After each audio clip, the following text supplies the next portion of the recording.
నమస్కారం, మీరు చూస్తున్నారు HN9 టీవీ.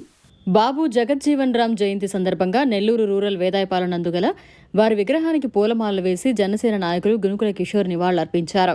ఈ సందర్భంగా వారు మీడియాతో మాట్లాడారు. ఈ కార్యక్రమంలో జనసేన పార్టీ జిల్లా ప్రధాన కార్యదర్శి గునుకుల కిషోర్తో సంయుక్త కార్యదర్శి ప్రశాంత్ గౌడ్, పట్టణ కార్యదర్శి హేమచంద్ర యాదవ్, 16వ డివిజన్ నాయకుడు నరహరి, 42వ డివిజన్ నాయకుడు, 21వ డివిజన్ నాయకుడు శరవణ, పార్టీ నాయకులు పవన్, శ్రీను, నను తదితరులు పాల్గొన్నారు. తాను ఎదుర్కొన్న వివక్ష మరెవరు ఎదుర్కోకూడదని సమరం చేశారు బాబు జగజ్జీవన్ రామ్. తాను చూసిన వివక్ష భావితరాలకు అందకూడదని ప్రతిఘటిస్తున్నాడు మా నాయకుడు పవన్ కళ్యాణ్ గారు.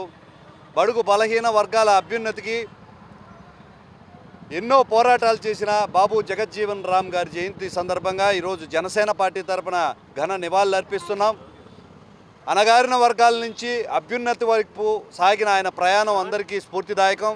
దాదాపు 30 సంవత్సరాలు మంత్రివర్గంలో, ఒకసారి రక్షణ దళంలో, అదేవిధంగా వ్యవసాయ దళంలో మంత్రిగా పనిచేసి ఆయన ఏంటో నిరూపించుకున్నారు. ఎంతమందికో ఆదర్శంగా నిలిచారు. ఆహార కొరత ఎదుర్కొన్న సమయంలో హరిత విప్లవాన్ని, ఆధునిక వ్యవసాయాన్ని అందుబాటులోకి తీసుకురావడం కాకుండా దేశం క్లిష్ట పరిస్థితుల్లో రక్షణ మంత్రిగా కూడా ఎన్నో సేవలు అందించారు. బాగా వెనుకబడిన వర్గాల నుంచి చదువుకొని ముందుకొచ్చిన ఆయన అప్పుడు ఉన్న అంటరానితనం అటువంటివి మిగిలిన భావితరాలకు అందకూడదని ఎన్నో త్యాగాలు చేశారు. ఎందరికో సేవలు అందించారు. ఎన్నో సంస్కరణలు ఉద్ధరించారు.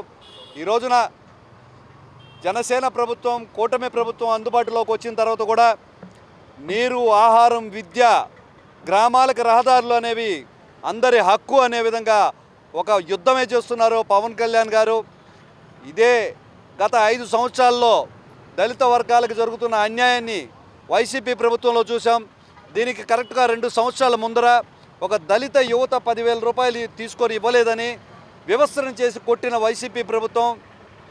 ఈ విధంగా చెప్పుకుంటా పోతే దళితులకి దాడులు చేసి అప్పుడే అంటరానితనాన్ని మళ్ళా గుర్తు చేసింది వైసీపీ ప్రభుత్వం. ఈ రోజున మన ప్రభుత్వం ఏదైతే ఉందో, ప్రధానమంత్రి మోడీ గారి నుంచి, నారా చంద్రబాబు నాయుడు గారి నుంచి, పవన్ కళ్యాణ్ గారు కానీ అందరూ కూడా దళిత వెనుకబడిన వర్గాలకి అభ్యున్నతికి కృషి చేస్తున్నారు.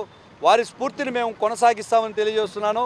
జై జనసేన, జై హింద్. మరిన్ని అప్డేట్స్ కోసం మన HN9 టీవీ ఛానల్ని సబ్స్క్రైబ్ చేసుకోండి.